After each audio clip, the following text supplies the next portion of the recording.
Hello and welcome to Stanley, the capital of the Falkland Islands at the start of this Liberation Week. It's fairly quiet here at the moment, but there is a sense of anticipation as we build towards the commemorations later in the week. More people staying at the hotels, but there is also a sense that it is business as usual. 30 years ago today, soldiers and Marines of the task force were beginning their assault on the mountains that ring Stanley to the west behind me. Now, they got to the start line ahead of those attacks by walking or yomping more than 50 miles across East Falkland from San Carlos. Well, Charlotte Cross has been recreating those yomps with a veteran of the conflict. Here's part 2 of her story. Many veterans of the Falklands conflict have returned to the islands over the years to revisit the places and the people they encountered during the war. Mike Cole is one such veteran. He's retracing the famous Yomp, a journey of 120 kilometres, which he made in 1982 as a young captain in the Royal Marines. Veterans like Mike often stop along the way, relying on the kindness of strangers to provide a bed for the night or a hot meal. Thank you very much for having us last night. The locals who lived through the horror of occupation are always glad to see them. We can never repay them. I mean, sometimes they almost seem overwhelmed by what people do for them here, but I always say to them, well, we can't ever repay what you did for us. And we'll always be eternally grateful for that. Some of them are still suffering, some of them lost their lives, unfortunately, so their families suffer as well. And we don't forget that.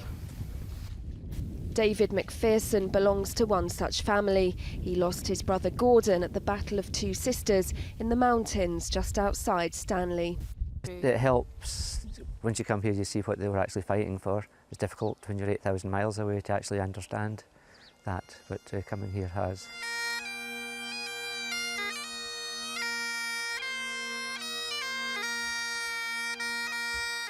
The Piper's tune, called Alone With My Thoughts, was written especially for Gordon after he died.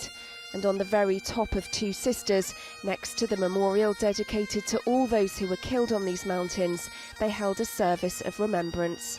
Throughout their service, these Royal Marines displayed the qualities engendered in the commando spirit: courage, determination, unselfishness, and cheerfulness in adversity, and we remember them with affection and pride. In the still quiet of the morning, it's hard to imagine this place as the fierce battleground of 30 years ago. On the night of the 11th of June, Zulu Company reached their final objective here at Two Sisters, and in the early hours of the 12th of June, they assaulted the peak you can see just behind me, and despite the difficult terrain, they cleared it of Argentine positions in just a matter of hours. It was certainly a difficult position to take.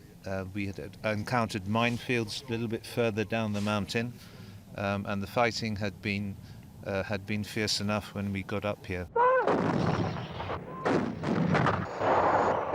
When you dominate the ground at this sort of height, bearing in mind the people trying to get up here are climbing up as opposed to being able to walk normally, and it gives you an idea of the sort of efforts that have to be made to have secured these features.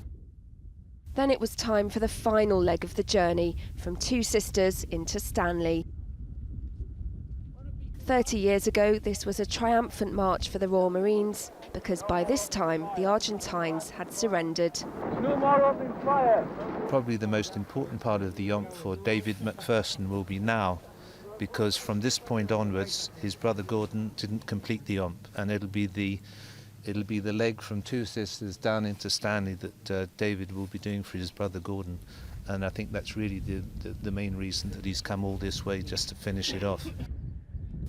30 years ago, hundreds of Stanley's residents came out onto the streets to thank the men who'd fought for their freedom. How are you feeling, lad? Right. Fantastic. Get the pubs up. Today, as they triumphantly reached the end of their journey, they were greeted by children from Stanley Primary School who owe their freedoms and their future on the Falklands to men like Mike and David's brother Gordon.